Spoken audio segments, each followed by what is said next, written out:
कैसर भाई आए जी, हैं माशाअल्लाह। अस्सलाम वालेकुम रहमतुल्लाह, क्या हाल चाल है कैसर भाई? जी अस्सलाम वालेकुम, क्या कैसी तबीयत है आपकी? वालेकुम अस्सलाम, सब ठीक ठाक हैं बड़े दिनों के बाद। वैसे ये शिकायत तो आप मुझसे करें कि बड़े दिनों के बाद आए, आप तो लगे हैं माशाअल्लाह। मुझे खुशी है आपने कह दिया। नहीं नहीं, मैंने देखा कि आपकी स्ट्रीम्स का आगाज हुआ है, बड़ा अच्छा लगा माशाअल्लाह, जी, काम होते रहना चाहिए। जी इंशाल्लाह अज़ीज़, इंशाल्लाह। जी। अच्छा जी, तो हमारे सनातनी भाई ने हमसे एक सवाल किया कि वो खुदा जो इटर्नल है वो किसी अवतार का रूप क्यों नहीं ले सकता?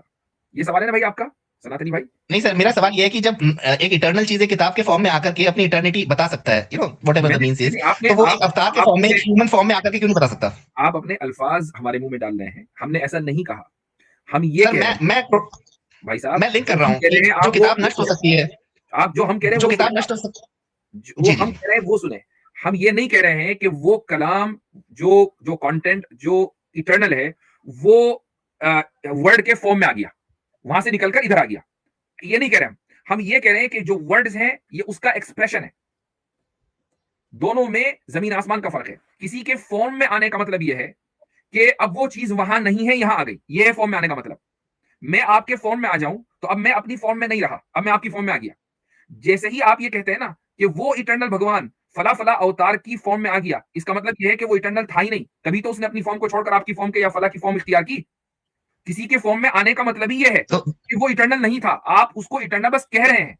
वो इटर्नल था ही नहीं आपके नजदीक, वरना वो किसी भी फॉर्म में कैसे आता अपनी फॉर्म को छोड़कर। एक फॉर्म को छोड़कर दूसरी फॉर्म में आने का मतलब यह है कि वो इटर्नल नहीं है। ये तो लॉजिकल फैलेसी है बहुत बड़ी, जिसमें आप लोग गिरफ्तार है। नहीं, जो इनिशियली आपने कहा कि जो कुरान में लिखा है सर्टेन चीजें वो इटर्नल है, तो वो इटर्नल कैसे रह गई? कंटेंट वो इटर्नल एक्सप्रेस है, कर यानी रही वो है। एक्सप्रेस कर रही है उस कंटेंट को जो इटर्नल है। तो सर यही तो हुआ ना कि इटर्नल चीज नॉन इटर्नल चीज में आ गई। बिल्कुल ऐसे नहीं, ऐसे नहीं हुआ। जमीन आसमान का फर्क है। इसका मतलब ये नहीं कि वो खुदा का कलाम जो इटर्नल है वो अपनी इटर्निटी छोड़कर इन वर्ड्स के फॉर्म में आ गया। ये किसने कह दिया? तो आप जिस तरफ अपने आप को ले जा चुके हैं और जो लोगों को ले जाना चाहते हैं, उसमें इतना जबरदस्त फैलेसी, इतना जबरदस्त कॉन्ट्रडिक्शन है कि आपको उसका एहसास नहीं हो रहा है। वो ये कि जैसे ही आप ये कहते हैं कि खुदा इटर्नल है, भगवान इटर्नल है, और वो किसी अवतार का फॉर्म और उसके रूप में आ गया, रूप में आने का मतलब ये है कि वो भगवान कभी इटर्नल था ही नहीं। अच्छा, तो जी, आप ये मानते हैं कि मनुष्य ईश्वर का या अल्लाह का हो पार्ट गया। है? अब हो गया। ये वाले सवाल आपका हो गया। अब इतनी ही बात पर इत्तेफाक करते हैं। अगला ठीक कॉलर है भी सर। है, अगली मरतबा थैंक यू आइएगा इंशाअल्लाह। जी कैसर भाई, क्या चल रहा है आजकल माशाअल्लाह? बस सर लगे हुए हैं अल्हम्दुलिल्लाह। बस लाइव स्ट्रीम का सिलसिला ये रुका हुआ था, वो दोबारा बहाल हुआ। अब एक दो ब्रेक्स बीच में है, फिर ईद के बाद इंशाल्लाह इसको तसलसल के साथ जारी रखेंगे। हाँ, और लाइव स्ट्रीम के सिलसिले की बहुत सख्त जरूरत है, और उसकी वजह यह है कि अगरचे सवालात तो वही हैं। यानी मुझे एहसास हुआ एक मरतबा कि यार अब सवालात भी लोगों के खत्म ही हो गए, इसको खत्म करें खामखा, हर हफ्ते दो दो तीन तीन हफ्ते लगते हैं। लेकिन फिर मुझे इस चीज का ये भी इदराक हुआ कि बहुत से लोग वो हैं कि जिन्होंने हमारा मसलन आज आज का जो मेरा एपिसोड है 140वां एपिसोड है, तो उन्होंने 40वां एपिसोड तो नहीं देखा होगा। तो जो 40वें एपिसोड में सवाल आया होगा वो 140वें 100 एपिसोड के बाद आ रहा है। तो ऑडियंस बदल गए, और हो सकता है कि खुद अच्छा, इसमें अपनी भी प्रैक्टिस हो जाती है। नहीं, 40वें एपिसोड पहले हमने जो बात कही थी, आज भी अगर कोई बात कहनी की नौबत आए तो उससे फायदा ही होता है कि इल्म ताजा रहता है। बस इतनी ही बात है। तो इसमें अल्हम्दुलिल्लाह थोड़ा बहुत फायदा हो जाता है, तो मैंने इस सिलसिले को बाकी रखा इसलिए। नहीं, ये तो खैर आपकी बात बिल्कुल दुरुस्त है कि वो सवालात तो वही घूम घूम के आते रहते हैं, नया तो उसमें कुछ है नहीं। लेकिन जब तक सवाल हैं तब तक जवाब रहने चाहिए, बिल्कुल, ये तो कोई दोबारा जी नहीं है इसमें। हाँ, इल्ला ये कि लोग कहते हैं भाई अब हमारे पास सवाल ही खत्म हो गए, तो आना ही छोड़ दें तो बात अलग है। जब तो लोग आ रहे हैं तो माशाअल्लाह ahlan व सहलन, सही है। अच्छा जी, तो करमवीर ढिलन, हाँ जी भाई, हाँ जी सर। बोले।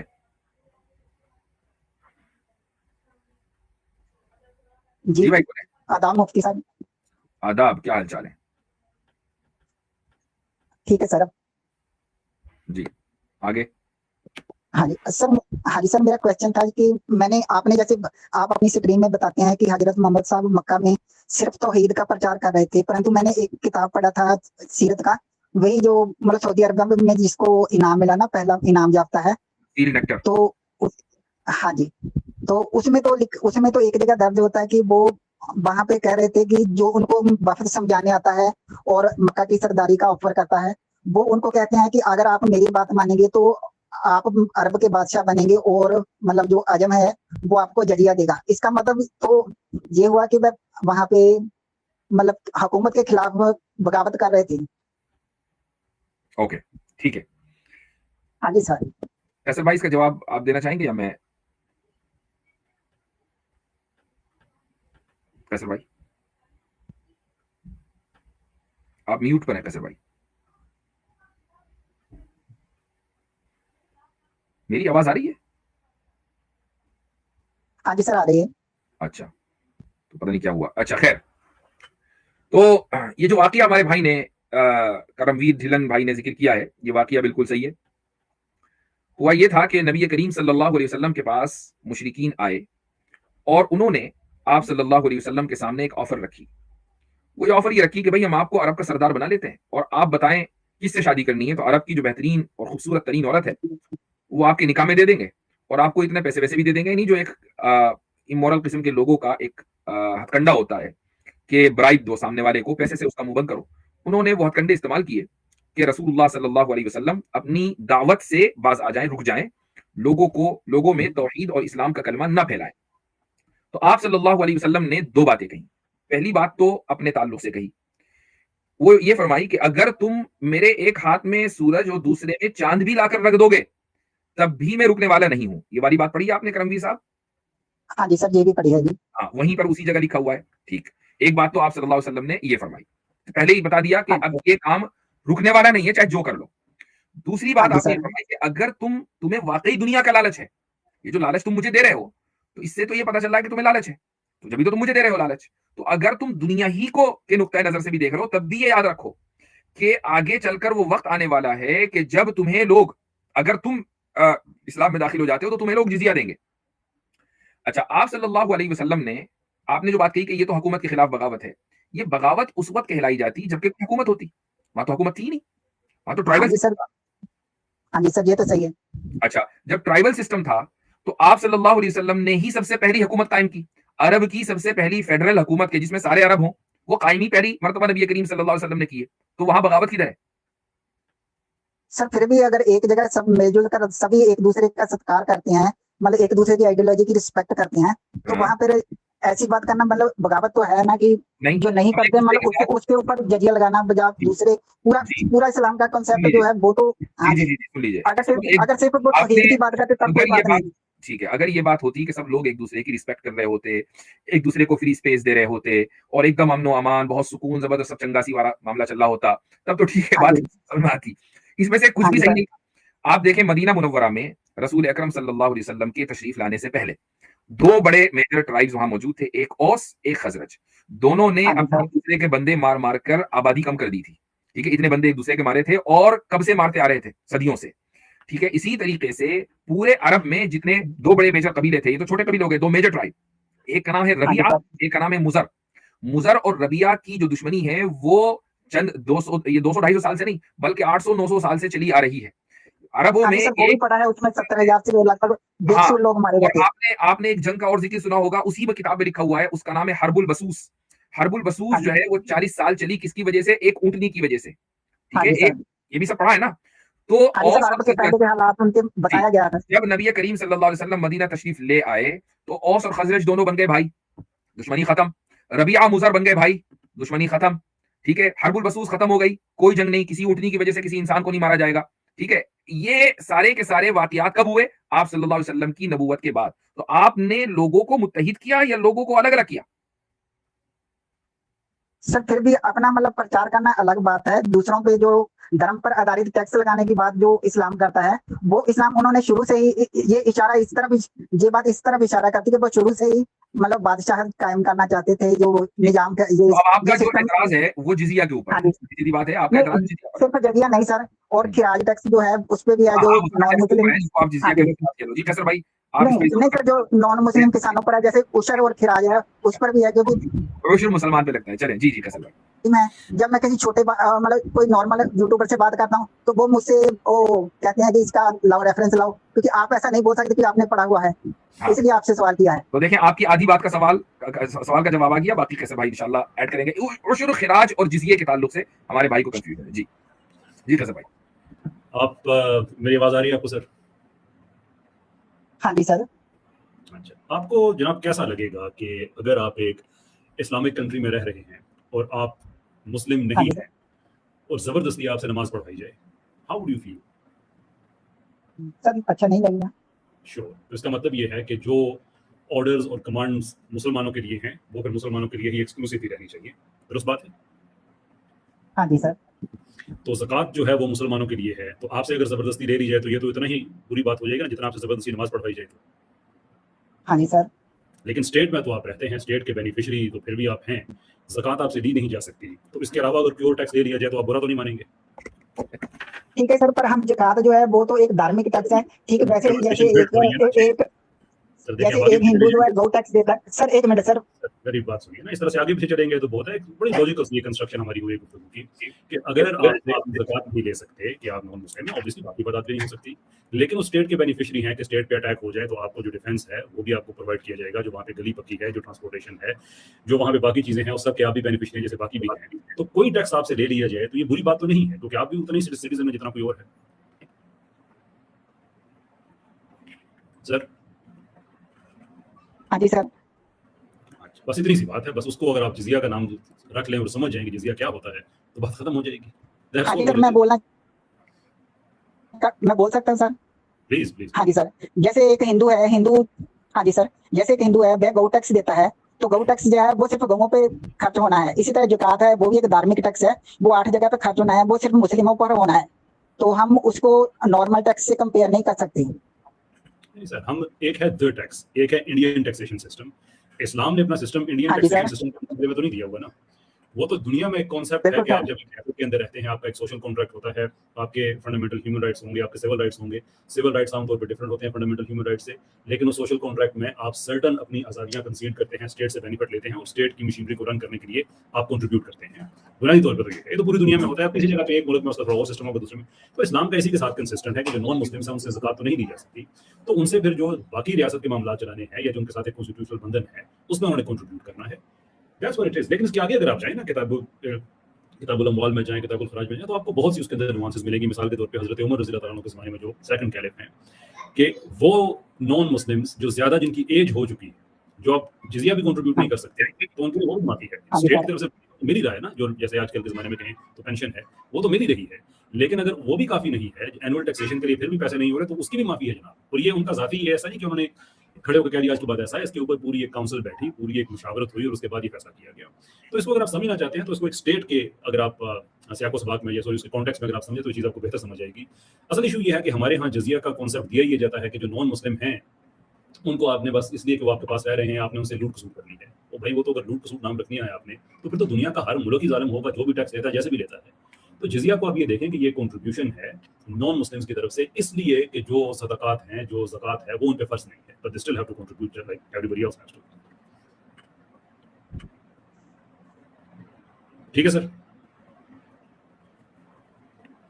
सर मेरे ख्याल से करमवीर साहब का एक सवाल ये जो निकल कर आ रहा है, जिसको शायद उन्होंने साफ अंदाज से नहीं रखा, वो ये है कि क्या नबी करीम सल्लल्लाहु अलैहि वसल्लम ने एक्सपेंशनिज्म की वजह से तो कहीं ये तबलीग नहीं की? क्यों करमवीर साहब? हाँ जी सर, यही कहना चाहता था। यही कहना चाहते थे, तो आपने ये कहा नहीं इतनी देर से, मसला ये हुआ है।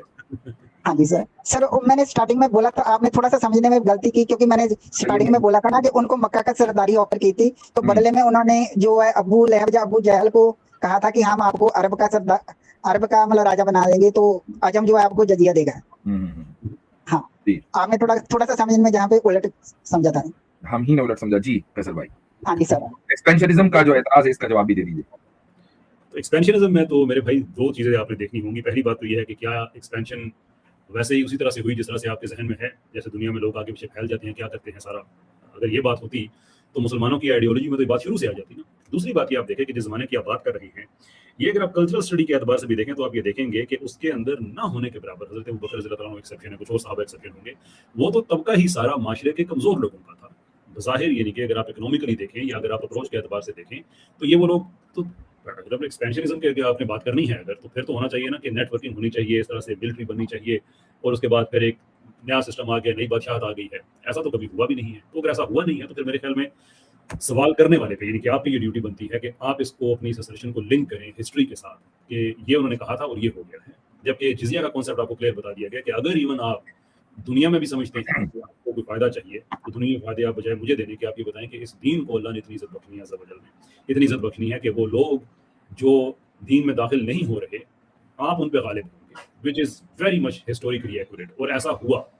जिजिया has nothing to do with expansionism, और ना ही जिजिये से आप अपने एक्सपेंशन फंड को या एक्सपेंशन बजट जो है उसको फंड कर सकते हैं। बाकी तो अलेक्जेंडर का हमने देखा कि उसने अपनी इतनी बड़ी कैसे कैंपेन को उसने फंड किया, लूट मार से किया। उसके अलावा हम दुनिया के और बड़े बड़े फातिहीन देखते हैं, रोमन्स को देखते हैं, उन्होंने कैसे किया, लूट मार से किया।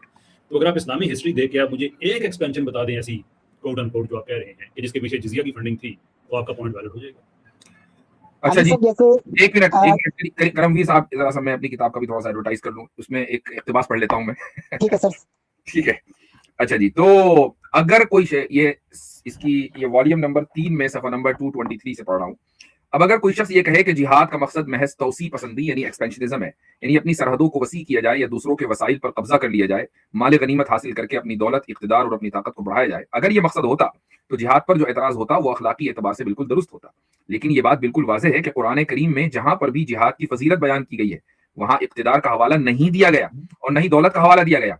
ये अलग बात है कि गनीमत उसका एक फितरी नतीजा है, लेकिन गनीमत और दुनियावी मकासद के लिए लड़ाई को अल्लाह ने पसंद नहीं किया। एक मौके पर आप सल्लल्लाहु अलैहि वसल्लम से सवाल किया गया कि या रसूल अल्लाह, एक आदमी माले गनीमत के लिए लड़ता है, दुनियावी मफाद के लिए लड़ता है, इसलिए लड़ता है कि उसे बहादुर कहा जाए, तो ऐसे शख्स का क्या हुक्म है? आप सल्लल्लाहु अलैहि वसल्लम ने फरमाया कि उसके लिए कोई अजर नहीं है, क्योंकि उसने जिहाद के मकसद को सामने रखकर लड़ाई नहीं की। कुरान करीम की सूरह तौबा में जहां पर जिहाद की फजीलत बयान की गई है वो इस तरीके से है कि अल्लज़ीना आमनू व हाजरू व जाहदू फी सबीलिल्लाहि बिअमवालिहिम व अनफुसिहिम अअज़मु दरजतन इंदल्लाह व उलाइका हुमुल फाइज़ून। जो लोग ईमान लाए और वतन छोड़ गए और खुदा की राह में माल और जान से जिहाद करते रहे, खुदा के यहाँ उनके दर्जे बहुत बड़े हैं और वही मुराद को पहुंचने वाले हैं। जी, तो हदीस से बिल्कुल वाज़ेह है कि जो मकसद अगर किसी आदमी के जहन में यह मकसद हो कि मुझे सरहद को बढ़ाना है या माल गनीमत चाहिए या भाई मुझे तो ईरान का तेल चाहिए या मुझे तो इराक का तेल चाहिए, अगर ये मकसद है तो फिर उसके लिए कोई अजर नहीं है, ला अजर लहू। तो बात बिल्कुल क्लियर हो गई। ठीक है सर, बहुत बहुत शुक्रिया, आपने बहुत अच्छी से बात की। अगर मेरी कोई बात बुरी लगी हो तो उसके लिए माफी चाहिए। No problem. आप हिंदू है भाई के सिख हैं? एथिस्ट हूं सर। आप एथिस्ट हैं, पहले क्या थे? वैसे सिख फैमिली से बिलोंग करते हैं सर। जी जी, वही पूछा मैंने। ठीक है, हाँ जी, ठीक है सर। मैं अगर जाते जाते आपसे एक बात, अगर आपको बुरा ना लगे तो, कि हाँ जी सर, आप पूछिए। एथियस्ट हैं, तो सर ये सवाल का जवाब नहीं है ना, क्योंकि एथियज्म को सिस्टम तो नहीं है। बताते हो एथियस्ट ने आगे डिफरेंट सिस्टम्स बनाए हैं, किसी के पास ह्यूमनिज्म है, किसी के पास सोशलिज्म है, किसी के पास लिबरलिज्म है। तो आप भगत सिंह साहब वाली साइड पे हैं या आप लिबरल हाँ जी साइड पे हैं? सर, नहीं सर, भगत सिंह की से इम्प्रेस्ड हो के इस तरफ है। तो मैं बस जाते जाते ना आपको ये कहूंगा कि आप जरा सोशलिस्ट हिस्ट्री को देखिएगा फिर, जो भगत सिंह साहब वाली है, कि इन्होंने जब सेंट्रल एशिया में मुसलमान मुल्कों पे कब्जे किए तो इन्होंने किस किस चीज पे जिजिया, आपकी लैंग्वेज को यूज करते हुए जो आपकी अंडरस्टैंडिंग है, वो अप्लाई किया। उसमें आपको मिलेगा कि कुरान पढ़ने पे भी जुर्माने थे, इस्लामी नाम रखने पे भी जुर्माने थे, कुर्बानी देने पे जुर्माने थे। और आज भी सेंट्रल एशिया के जो प्री सोवियत बने हुए घर, अगर उनको गिरा के डिमोलिश करके नया बनाया जाए तो पहले वहां पे जो दीवारें हैं उनको स्क्रैप किया जाता है, खुरचा जाता है कि इसके अंदर कहीं कुरान तो नहीं है, कि लोगों ने कुरान को बचाने के लिए दीवारों में चुन दिया था। बस माफी चाहता हूँ, मेरा हिंदी में इसको मैं एक्सप्लेन शायद उस तरह से ना कर पाऊँ कि उसके अंदर सेव कर दिया था। ठीक है सर, जरूर पढ़ूंगा। और आपको भी सजेस्ट करूंगा कि आप इंडिया की पार्टीशन की हिस्ट्री पढ़ें, तो और उसमें जो मिलियन लोग मारे गए उसके पीछे भी आपको मिलेगा कि एक धार्मिक फिक्र, क्योंकि एक आसमानी किताब की वजह से जिसमें लिखा था कि उस दूसरों की जो संपत्ति है, भूमि है, उस पे उशर की बजाय खिराज लगाया जाएगा, जो कि उससे 3 गुना ज्यादा होगा। तो ये एक वजह रही थी मारकाट की, जो भी हुआ है। साहिब, तो आप थोड़ी सी सर्च कीजिए, मैं भी आपसे बात करूंगा नेक्स्ट टाइम। जरूर आप जरूर बात करें। धन्यवाद।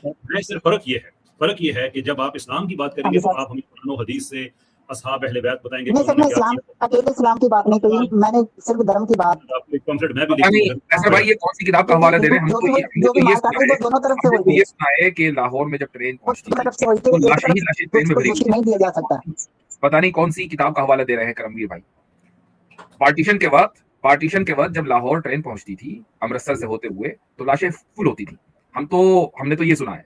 अब वो कौन सी किताब में लिखा हुआ है, आई डोंट नो। ठीक है करमवीर साहब, फिर इंशाल्लाह करते हैं बात।